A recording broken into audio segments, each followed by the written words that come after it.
नमस्कार दोस्तों, स्वागत है आपका हमारे YouTube चैनल रियल फैक्ट्स पर।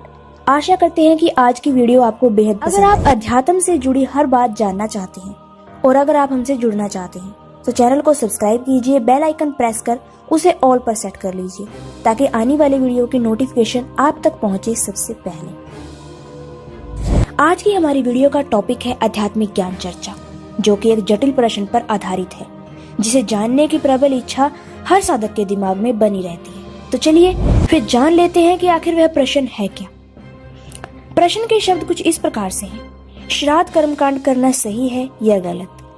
इसके लिए हमने 2-3 संतों को शामिल किया है, क्योंकि समाज का आईना संत होते हैं और साधक संतों के विचारों को ही ज्यादा स्वीकार करते हैं। चलिए तो सबसे पहले जान लेते हैं देवकीनंदन ठाकुर जी के विचार। कृपया कर श्राद्ध पर प्रकाश डालिए।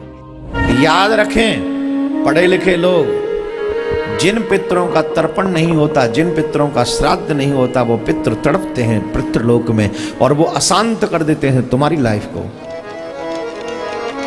देवताओं से भी पहले पूजा करनी चाहिए पितरों। वो दुनिया में कोई पूजा हो ना हो, अपने पितरों की पूजा जरूर। आपके पितृ अशांत हो गए तो कोई भी देवता आपको खुश नहीं कर सकेगा। तो अभी आपने सुने देवकीनंदन ठाकुर जी के विचार, जिन्होंने ये सिद्ध कर दिया कि कर्मकांड करना सही है। और आइए अब जान लेते हैं अनिरुद्धाचार्य जी के विचार। अनिरुद्धाचार्य जी से हमारा निवेदन है कि श्राद्ध पर प्रकाश डालिए। आप अपने पूर्वजों का उद्धार करने के लिए अपने जीवन में एक दीपक, अभी ये पितृपक्ष चल रहा है, आज से स्टार्ट हुआ, आप कुछ मत करिए तो कम से कम अपने पूर्वजों के नाम का एक दिया जरूर घर पे जलाइए। कहते हैं पितृपक्ष में ब्राह्मण जो खाता है उसके खाने के बाद जो बचता है उससे यदि कौवा खा ले तो वो सीधा पितरों तक पहुंचता है, सीधा मिलता है। इस पितृपक्ष की बड़ी महिमा है। अब कुछ लोग जो साइंस वाले स्टूडेंट हैं वो बिलीव नहीं करते, महाराज जी हम यहाँ ब्राह्मणों को खिलाएंगे, वहाँ पितरों को कैसे मिल जाएगा? कहते हैं पितृपक्ष में हमारे पूर्वज कौवा बनकर ही वो अन्न ग्रहण करते हैं, कौवा बनकर ग्रहण करते हैं। हमें भी अपने जीवन में एक बार कम से कम गया जी जाकर अपने पूर्वजों को जरूर तर्पण करना चाहिए, पिंडदान देना चाहिए, उन्हें भगवान के चरणों में समर्पित करना चाहिए। यदि वो कहीं फंसे होंगे यत्र तत्र उनका मोक्ष हो जाएगा, सद्गति हो जाएगी। तो जैसा कि अभी आपने सुना कि अनिरुद्धाचार्य जी का मानना है कि श्राद्ध कर्मकांड बिल्कुल करना चाहिए, इससे हमारे पितरों की तृप्ति होती है। और आइए अब जान लेते हैं विचार संत रामपाल जी महाराज के। महाराज जी कृपया श्राद्ध कर्मकांड पर प्रकाश डालिए कि आपका इस बारे में क्या मानना है। बता अकल देखो हमारी, ये हमारे धर्म गुरुओं की गाइडलाइन थी। हमारे को ये शास्त्र विदिता का मनमान्य साधना करवा के सारे भूत बनवा दिए। फिर क्या बताते हैं परमात्मा? जीवित बाप के लट्ठम लट्ठा और मुए गंग पुचैया, और जब आवे आसुज का महीना और वो कौवा बाप बनैया रहे बोड़ी सी दुनिया, सतगुरु बिन कैसे सरिया। जैसे जीवित बाप के साथ तो खेचा तानी रखे नकम्मी आत्मा है, और मरने के बाद फिर उसकी गति के लिए चलेंगे कहाँ से? देखो पुण्यात्माओं, ये हमारे धर्म गुरु कहाँ से गति कराने लगते हैं मृत्यु के उपरांत? पहले तो यूं कहेंगे कि अस्थि उठाओ और गंगा में प्रवाह कराओ, इसकी गति हो जाएगी। अच्छा क्या करते हैं, एक व्यक्ति नाम ना ले हुआ था, उसकी पत्नी ने नाम ले रखा था।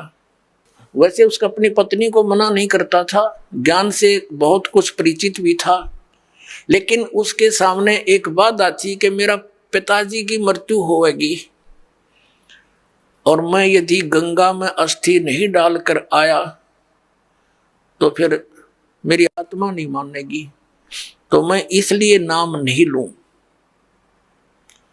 एक दिन वो बता रही थी उसकी पत्नी कि मेरे तायसरे की मृत्यु होगी, यानी उसके ताऊ की। और वो लेकर गए उसकी अस्थियों को गंगा घाट पे, वहां बैठे वो पांडे, और वहां इन्होंने अपने अक्षेत्र बांट रखे हैं कि ये मेरे अक्षेत्र का, ये मेरे अक्षेत्र का। जाते ही पूछ लेते कहाँ से आए जी, वो बता दिया जी ऐसे ऐसे सोनीपत से आए। अच्छा अच्छा आज तुम हमारे हो वो पकड़ ले गए।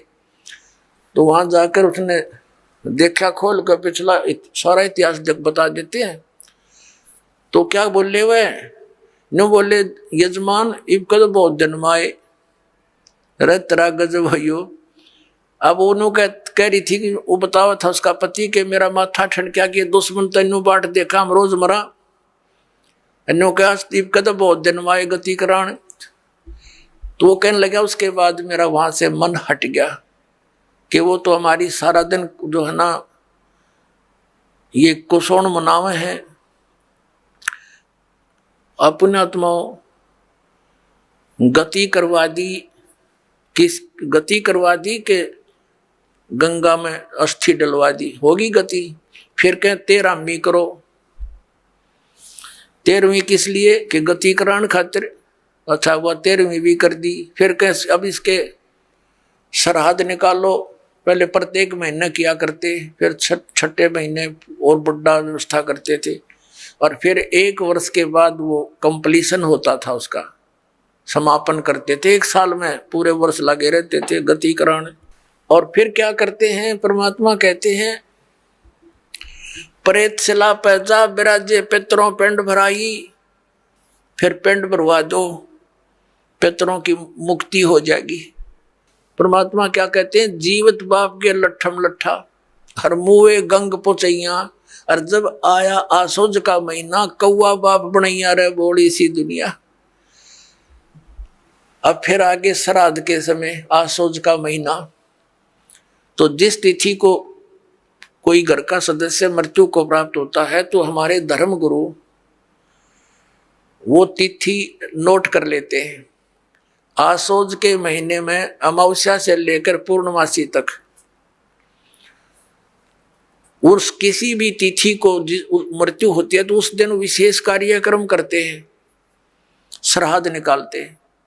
और सबसे पहले क्या करते हैं, वो बनाकर भोजन ऊपर रखते हैं छत पे, और उसी समय कौवे आकर खा जाते हैं। तो वो क्या कहते हैं हमारे धर्मगुरु, देखो भोग लग गए तेरे पिताजी, हो सकता कौआ बन रहे हो। अरे भले आदमियों, गति करान लागे थे, कौआ बना के छोड़ दिया। ये है इनके साधन। अब परमात्मा कहते हैं प्रेत शिला पैजा बिराजे पितरों पिंड भराई। और बहुत सरहद खान कुआए काग बने कलमाही। आगे क्या बताते हैं, जय सतगुरु की संगत करते सकल कर्म कट जाई। अमरपुरी पर आसन होते जहां धूप ना छाई। अब क्या बताते हैं, जय सतगुरु की संगत करते सतगुरु मिल जाते तो ये सारे कर्मों तो पीछा छूट जाता, ना श्राद्ध निकालने, ना भूत बनना, ना कौवे और पशु की योनियों में जाना। और फिर क्या होता, अमरपुरी पर, अमरपुरी जिस स्थान का कभी नाश ना हो, सतलोक सनातन परम धाम की प्राप्ति हो जा, जय सतगुरु मिल जा तो ये झंझट मिट जा सारे। और ये हमारे गुरुजी धर्म गुरु ने श्राद्ध तो वैसे निकालना चाहिए। इन्हें तो हमारे कर्म बिगड़वाने का ठेका ले रखा था। पुण्यात्माओं, पवित्र हिंदू धर्म के जो सदग्रंथ हैं, पवित्र 4 वेद और पवित्र श्रीमद् भगवत गीता और 5वां वेद जो परमात्मा कबीर जी की वाणी जो उनके मुख कमल से बोला गया, उसमें कंप्लीट ज्ञान है, सभी सदग्रंथों का सारांश है। वो तो इनके हाथ नहीं लगा क्योंकि उन्होंने इन संस्कृत के ज्ञाताओं ने वो तो रिजेक्ट कर रखा था। कबीर साहब की वाणी तो एक अशिक्षित की वाणी है, इस करके वो हमारे पास, हमारे तक नहीं आने दिया। तो इनमें जो पुराण हैं, ये पुराण क्या चीज है, ये 4 वेद, उन 4 वेदों का सारांश श्रीमद् भगवत गीता, लेकिन श्रीमद् भगवत गीता में कुछ अटकल युद्ध कराने के लिए इस काल भगवान ने लगाई है, वो अलग से दिखाई देती है। और जो वेदों से मेल खाता वो गीता जी का ज्ञान खरा है, बिल्कुल सत्य है, क्योंकि वो वेद ज्ञान गॉड गिवन है, परमात्मा का दिया हुआ है। तो हमने परमात्मा के आदेश का पालन करना है। और पुराण क्या है? ये ब्रह्मा जी द्वारा दिया गया ज्ञान, ब्रह्मा जी से सुना, फिर कुछ अन्य ऋषियों ने किसी और से सुना हुआ ज्ञान, वो सब खिचड़ी बना के पुराण बना दी। अब वेदों में इन श्राद्ध आदि कर्म कांड का निषेध है, और गीता जी में निषेध 9वें अध्याय के 25वें श्लोक में स्पष्ट किया है, भूत पूजने वाले भूत बनेंगे। ये देखिएगा, श्रीमद् भगवत गीता, गीता प्रेस गोरखपुर से प्रकाशित है, जयदयाल गोविंद का इसके अनुवादक है। अध्याय नंबर 9 का ये है, अध्याय नंबर 9 श्रीमद् भगवत गीता, श्लोक नंबर 25। देवताओं को पूजने वाले देवताओं को प्राप्त होंगे, पितरों को पूजने वाले पितरों को प्राप्त होते हैं, और भूतों को पूजने वाले भूतों को प्राप्त होते हैं, और मेरा पूजन करने वाले मुझको ही प्राप्त होते हैं। अब ये श्राद्ध कितना आगे फिर है। अब आपको दिखाते हैं एक झलक पुराणों में क्या लिखा है। एक मार्कंडेय पुराण है। एक रुचि नाम के ब्राह्मण थे, ऋषि, और उसने वेदों को समझा पढ़ा। ये ज्ञानी आत्मा थे कि मनुष्य जीवन केवल मोक्ष प्राप्ति के लिए प्राप्त होता है, इसलिए उसने ना तो विवाह कराया, ब्रह्मचारी पद पर रहते हुए 40 वर्ष की उम्र हो गई थी, और अपना जंगल में वन में रहता था, कोई मकान झोंपड़ी भी नहीं डाल रखी थी। ये सोच करके मोक्ष प्राप्ति करानी है, क्या संग्रह करना है, 2 दिन का जीवन है। अब वो वेदों अनुसार साधना कर रहा था, रुचि ऋषि, और उसके जो पिताजी, दादाजी, परदादाजी, चौथा दादाजी वो मर चुके थे, वह भूत बन रहे थे, और वह भी ऋषि थे, ब्राह्मण थे। उनने भी ये कर्म कांड करे और करवाए थे, तो भूता बनेंगे वह। तो वो चारों दिखाई दिए और कहा, बेटा तूने विवाह क्यों नहीं करवाया? विवाह करवा के तुम हमारा श्राद्ध करता है और हमारी गति हो जाती। अब रुचि कहने लगा कि पितामहो, वेद में तो ये मना कर रखा है, ये श्राद्ध श्रुद्ध निकालना, ये कर्म कांड करना, ये तो मूर्खों का मार्ग है। और वो पितर भी कहते हैं, बेटा है तो ऐसा ही, इसमें कोई संदेह नहीं, मिथ्या नहीं है, सच्चाई है। लेकिन हमारा क्या होगा? अब तुम बाढ़ में जाओ, थारा क्या होगा? आप मरे, अरे पुत्र और मरवाने के लिए तैयार करे। या देखो मार्कंडेय पुराण, ये गीता प्रेस गोरखपुर से प्रकाशित है। गीता प्रेस गोरखपुर से प्रकाशित है। ये गीता प्रेस गोरखपुर से प्रकाशित है। ये 242 पृष्ठ पे संक्षिप्त मार्कंडेय पुराण, रोच्य मुनि की उत्पत्ति कथा। मार्कंडेय जी कहते हैं कि ब्राह्मण, पूर्व काल की बात है, प्रजापति रुचि ममता और अहंकार से रहित इस पृथ्वी पर विचरते थे। उन्हें किसी से भय नहीं था, वे बहुत कम सोते थे। उन्होंने न तो अग्नि की स्थापना की थी, न अपने लिए घर ही बना रखा था। वे एक बार भोजन करते और बिना आश्रम के ही रहते थे। उन्हें सब प्रकार की आसक्तियों से रहित एवं मुनिवर्ती में देख उनके पितरों ने उनसे कहा, ये देखिए ये चारों आगे भूत बन रहे, ये देखो, ये रुचि ऋषि है, ये इनके पहले बने हुए वो पंडित जी सारे भूत पूज का भूत बन गए। अब ये दिख गए इसने सारे इकट्ठे। पितर बोले, बेटा विवाह स्वर्ग और अपवर्ग का हेतु होने के कारण एक पुण्यमय कार्य है। ये तो इन पितरों के वचन हैं, ये तो पितरों के वचन है जो अपनी सलाह दे रहे हैं। अब देखना, उसे तुमने क्यों नहीं किया? ग्रस्त पुरुष समस्त देवताओं, पितरों, ऋषियों और अतिथियों की पूजा करके पुण्यमय लोकों को प्राप्त करता है। वह सभा के उच्चारण से देवताओं को, शब्द से पितरों को तथा अन्नदान, बलि, वैष्णदेव आदि से भूत आदि प्राणियों एवं अतिथियों को उनका भाग समर्पित करता है। बेटा, हम ऐसा मानते हैं कि गृहस्थ आश्रम को स्वीकार न करने पर तुम्हें इस जीवन में कलेश पर कलेश उठाना पड़ेगा तथा मृत्यु के बाद और दूसरे जन्म में भी कलेश ही भोगना पड़ेगा। रुचि ने कहा, पितरगण, परिग्रह मात्र ही अत्यंत दुख एवं पाप का कारण होता है तथा उसे मनुष्य की अधोगति होती है, उससे मनुष्य की अधोगति होती है। यही सोचकर मैंने पहले से त्रि संग्रह नहीं किया। अब यहां देखो, पितर बोले, बेटा, जितेंद्रिय होकर आत्मा का प्रक्षालन करना उचित है, किंतु तुम जिस मार्ग पर चल रहे हो वह मोक्ष मार्ग है। बता, इसने तो घटिया मान रहे मोक्ष मार्ग ने कि तुम जो कर्म कर रहे हो, जिस मार्ग पर चले तो मोक्ष मार्ग है। हरिभ हम बतावांगे पितृवृंद का मार्ग। देखिए, रुचि ने पूछा, पितामहो, वेद में कर्म मार्ग को अविद्या कहा गया है। जो तुम सलाह दे रहे हो वो कर्म कांड, श्राद्ध श्रूद निकालना, पितृ पूजना, वो तो मूर्खों की विद्या, अविद्या का है, मूर्खों का सलाह कही है। फिर क्यों आप लोग मुझे उस मार्ग में लगाते हैं? पितर भी कहते हैं, पितर बोले, यह सत्य है कि कर्म को अविद्या ही कहा गया है, इसमें तनिक भी मिथ्या नहीं। फिर थारा सर बच गया, फिर क्या रह गया? बता भाई, ये हमारे पुराणों में लिखा है। अब इस बात को पितर भी मानते हैं। आप जो साधना करें तो मोक्ष मार्ग है, और आप फिर उसको सलाह दे रहे हैं भूत पूज, श्राद्ध निकाल, ब्याह करवा, अरे यो नरक मार्ग है। और आप भी मानते हैं कि आप जो मार्ग अपना रहे हो तो मोक्ष मार्ग है। और रुचि कहता है वेद के अंदर तो इसको अविद्या, मूर्खों की साधना बताइए, तो पितर भूत पूजना, श्राद्ध निकालना, और पितर स्वीकार भी कर रहे हैं, कहा ऐसा ही है, इसमें कोई मिथ्या नहीं।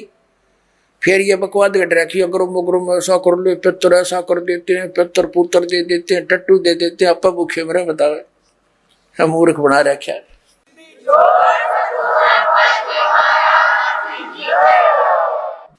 एक थोड़ी सी झलक दिखाते हैं आपको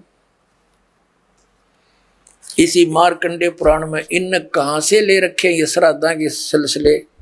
एक मंदालसा नाम की औरत थी, उसने अपने पुत्र को शिक्षा दी, और वह ये ले रहे हैं। देख, मार्कंडे पुराण के अंदर है, यही आपको सुना रहे हैं। ये काशी पृष्ठ से थोड़ा सा लेंगे। मंदालसा बोली महाराज, ये मंदालसा ज्ञान देती हुई आ रही है। मंदालसा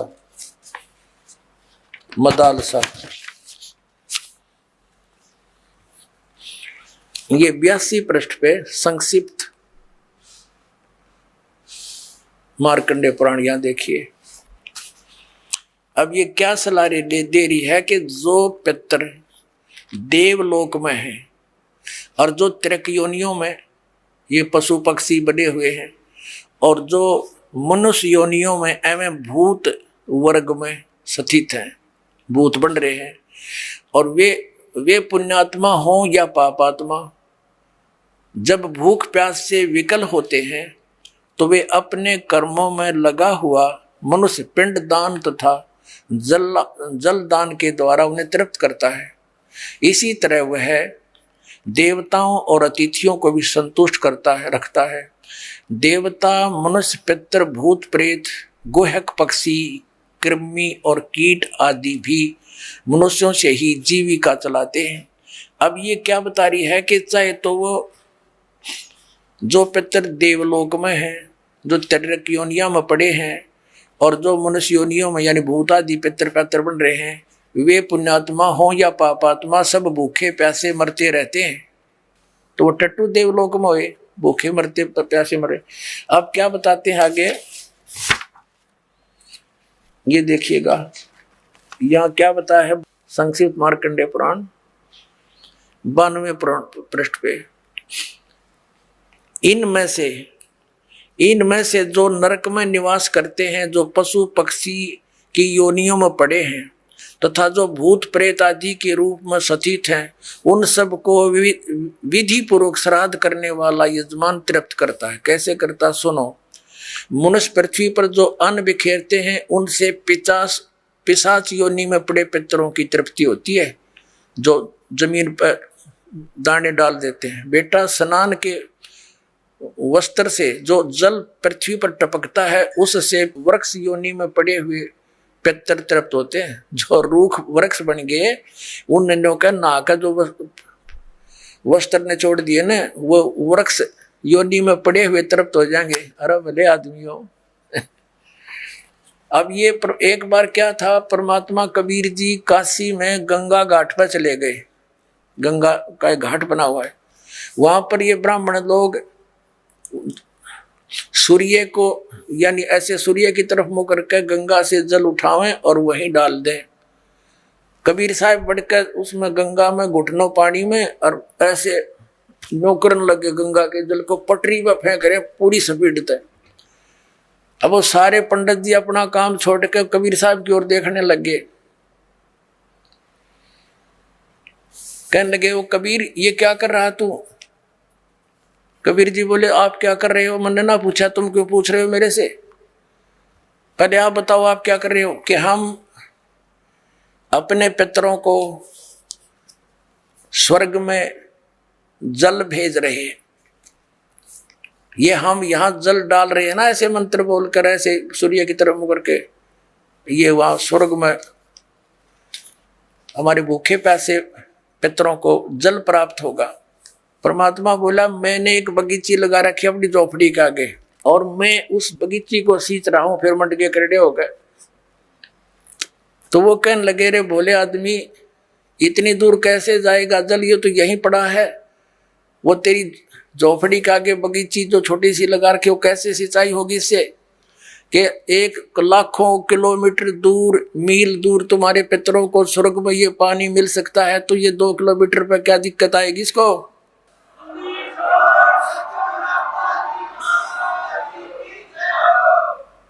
तो उनकी चौंध टूट गई। पंडित जिया ने फिर अपना गलती स्वीकार की, माल की शरण ग्रहण करी। अपने आत्माओं, वही यहां ये सिस्टम है। देखो,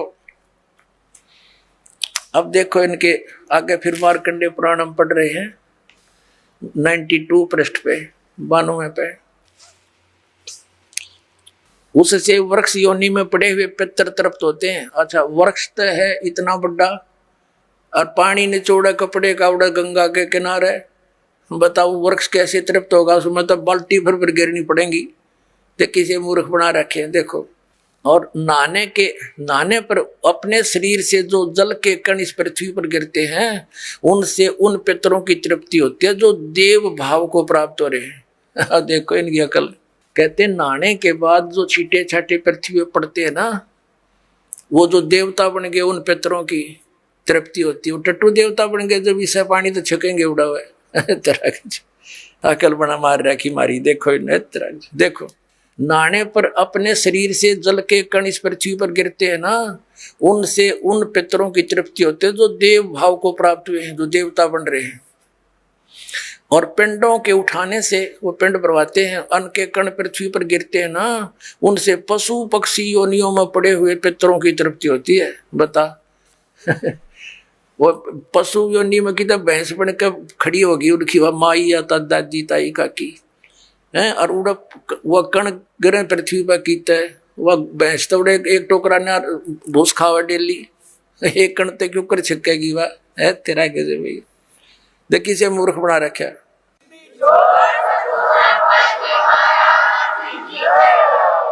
अब देखो, कुल में बालक जो श्राद्ध कर्म योग्य होकर संस्कार से वंचित रह गए, यानी बचपन में मर गए, श्राद्ध करे नहीं, तो वे बिखरे हुए अन्न और ये समाज जन के जल को ग्रहण करते हैं। ब्राह्मण लोग भोजन करने के बाद हाथ मुंह धोते हैं और चरणों का प्रक्षालन करते हैं। तो उस जल से भी अनन्य पितरों की तृप्ति होती है। बेटा, उत्तम विधि से श्राद्ध करने वाले पुरुषों के अन्य पितर यदि दूसरी योनियों में चले गए हों तो भी श्राद्ध से उन्हें बड़ी तृप्ति होती है। अनन्य उपार्जित धन से जो श्राद्ध किया जाता है उससे चंडाल आदि योनि में पड़े पितर तृप्त होते हैं। अब जो भूत प्रेत पितर कितने वृक्ष बन गए, कोई भैंस बना खड़ा है, कितने कोई काटड़ा बन रहा है, इन्हों के वो भी तृप्त होंगे। वो थोड़े छक्के दो दड़ी खाओ एक कब जब पेट भरे। तो पुण्यात्माओं, परमात्मा कहा करते थे कि तुम एक दिन तो आहार करा देते हो, मान लीजिए तुम्हारी बात बड़ी करें, और तुम्हारे पिताजी या माताजी जब जीवित थे दिन में 2-2 बार तो पक्का रोटी खाते थे। अरे तुमको एक दिन के खाने से 364 दिन कोई जरूरत नहीं, ये कोई संभव बात है तुम्हारी? एक दिन तुमने भोग लगा दिया, 364 दिन क्या खाएंगे वो? मान लीजिए तुम्हारे पिता काग बन गए, कौवे, तो रोज भोग ला दो उनका, 2 रोटी तोड़ के ऊपर रोज फेंक दो ताकि उनका पेट भरा रहे। एक दिन ये फंड करने से कोई फायदा नहीं। कहने का भाव यह है कि वो तो जो बन चुके। अब पुण्यात्माओं, जब हम सत भक्ति करेंगे और इस साधना के करने से आपके जो पितर भूत प्रेत आदि बने हुए हैं, और चाहे वो किसी योनि में है ये पितर वाली सिस्टम में, तो उनकी भी मोक्ष हो जाएगा आपकी भक्ति करने से। अब पुण्यात्माओं, ये सत्कर मान लेना, ये दास आपको समय अनुसार सब क्रियाएं बताएगा। इन एडवांस करने से आप अपना कर्म बिगाड़ बैठोगे। आप अपनी भक्ति करते रहो और समय आने पर ये सब आपके पितर वगैरह भी इस साधना से ही इनकी मुक्ति हो जाएगी। अब क्या होता है, जैसे इन्हीं पुराणों में लिखा है कि 1000 ब्राह्मण भोजन कर रहे हों, जैसे इन्होंने पितरों की और भूतों की श्राद्ध की वो विधि बता रखी है।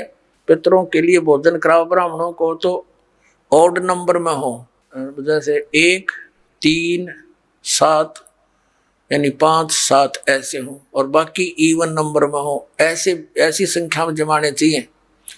और इसी विष्णु पुराण में लिखा है कि 1000 ब्राह्मण जिमते हो, भोजन कर रहे हो, और उनके सामने एक योगी माने भगत, सच्चा भगत, सत्साधक, सत साधना करने वाला परम अक्षर परमात्मा का जो साधक है वो वास्तव में भगत योगी होता है। योगी का अर्थ ये नहीं ये पेट का पानी हला के दिखा दे और आसन उसन कर रहा हो ना, ये योगी नहीं। ये तो एक वो है अपनी, समझ लो ये प्राकृतिक चिकित्सक कह सकते हैं, वो योगी है। योगी का अर्थ होता है भक्त, परमात्मा से मिलने की जो कोशिश कर रहा है वो योगी है, भक्त यानी सच्चा साधक। ये देखिएगा श्री विष्णु पुराण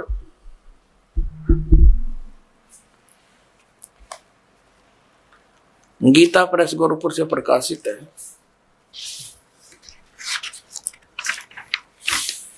इसके अनुवादक हैं मुनीलाल गुप्त।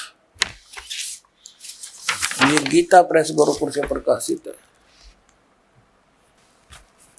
ये है अध्याय 16 और तृतीय अंश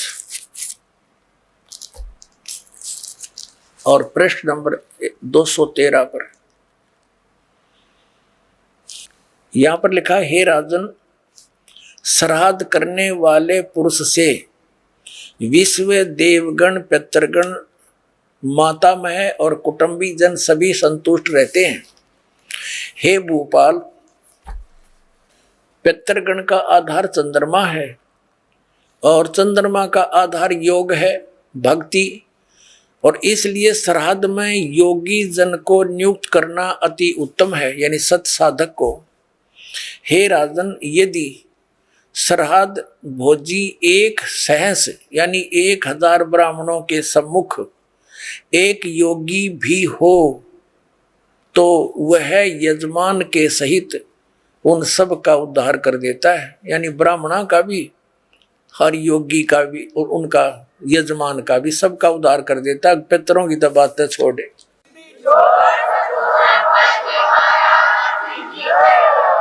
अब पुण्यात्माओं, यहाँ पर आप सब योगी हैं और जो भक्त आपके यहाँ दान करता है वो आपको जमा रहा है, तो आपके पितरों का तो वही उद्धार हो जाएगा। ये सत्कर मान लियो।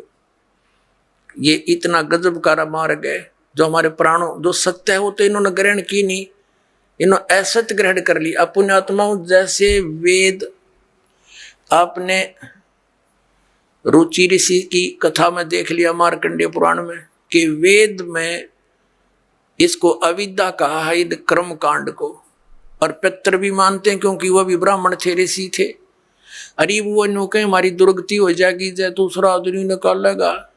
अब जैसे एक श्रद्धालु कहता है कि जैसे हमारे पिताजी दिखाई दे जा और वो कहें बेटा श्राद्ध निकाल दे, तो हम क्यों नहीं निकालेंगे, निकालना तो पड़ेगा। कोई बात है या? पुण्यात्माओं, उसका तरीका है। जैसे किसी का बालक और कुएं में गिर गया, उसका वो तो चिल्ला रहा है डूब गया डूब गया, उसका क्या इलाज है? गिल्ले डूब जा, डांक मार दे, छलांग लगा दे, वो भी मरे गिल्ले। उसकी विधि है उसको भी बचाने की। पहले रस्सी बांध एक ऊपर मजबूत सी, उसको नीचे डालो, उसको पकड़ कर जा, उसने भी काट के लिया। तो ये पितर दिखाई दे जा ऐसे कोई है तो उसका गेल नहीं डूबे, उस श्राद्ध न नहीं करे, वो तो कुएं में छलांग लगाने वाली बात होगी, गिल्ले मर गया। उसके लिए ये रस्सा है जो दास आपको देगा। ये सत भक्ति करो, इस तरह ये दान धर्म करो, और उन पितरा का भी सब कहेंगे उद्धार अपने आप होता चलेगा। ये आपने पढ़ भी लिया, क्योंकि सत साधक ये भक्त है, या लाखों योगी जी में एक महीने के अंदर आकर के हैं, और फिर वो एक कह के जमान में इतना लाभ बता रहे। तो ये तत्व ज्ञान और शास्त्र अनुकूल साधना, इसे आपका भी कल्याण और आपके पितरों का भी।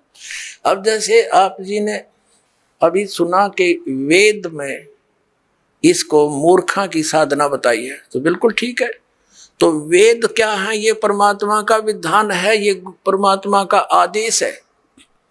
और जो हमारे पुराणों में जो लिखा है वो पितरों का या ब्रह्मा जी का या किसी तरह से मंदालसा या कौन थी बता, इससे की बात ने साची मान ली, सब ने इसी तरह करने लगे। और या किसी अन्य ऋषि का दिया हुआ आदेश है, इसका पालन हमने नहीं करना। जैसे एक समय एक व्यक्ति की दोस्ती दरोगा से थी, थानेदार से, SHO से, और उस व्यक्ति का जो साथी था पड़ोसी उसको बहुत दुखी कर रहा था। उसने अपने मित्र दरोगा जी से कहा कि भाई दरोगा जी, ऐसे ऐसे मेरा पड़ोस में है, साथ वाला मकान में, बहुत परेशान करता है, सारा कुछ कह लिया, पंचायत भी कर ली, नहीं मान रहा, क्या करूं? अब दरोगा जी ने कहा उसका मार लट सर में माफ देख लूंगा। दरोगा जी के आदेश न लेकर उसकी आज्ञा का पालन कर दिया। उसने ये सोच कर यो आप संभाल लेगा, उस अपने पड़ोसी के साथ झगड़ा ठान लिया, लट्ठम लट्ठा हो गया, उसका सर में लठ लग गया, वो मर गया पड़ोसी। अब वो SHO वहां का प्रभारी था, वो ले उसी को पकड़कर हवालात में दे दिया, सजाए मौत होगी उसकी। अब राजा का विधान था किसी का लठ मारेगा और मर गया तो उसकी सजा होगी मौत, और वो विधान तोड़ दिया उस व्यक्ति ने। अपने मित्र एक अधिकारी की आज्ञा का पालन कर लिया, जिससे राजा का विधान टूट गया, वो दंडित हुआ। इसी प्रकार इन पुराणों में लिखा हुआ जो आदेश है ये दरोगा जी का समझ लो इन पुराणों में। और वेदों में संविधान समझो भगवान का संविधान अगर तोड़ दिया इन दरोगा जी के कहने से, पुराणों के या इन नकली धर्म गुरुओं के कहने से, इन शास्त्र विरुद्ध साधना कराने वाले आचार्य और शंकराचार्यों के आदेश से हमने ये क्रिया कर ली, तो हम दंडित होंगे, हम पितर ही बनेंगे, यानी मौत की सजा मौत की मिलेगी। तो ऐसी गलती हम तो ना करें भाई। और करियो भी मत। तो ये सतलोक आश्रम आपके लिए उन सब धामों और तीर्थों का काम करेगा। यहाँ आओ, अपना कल्याण करवाओ। बोलो सतगुरुदेव।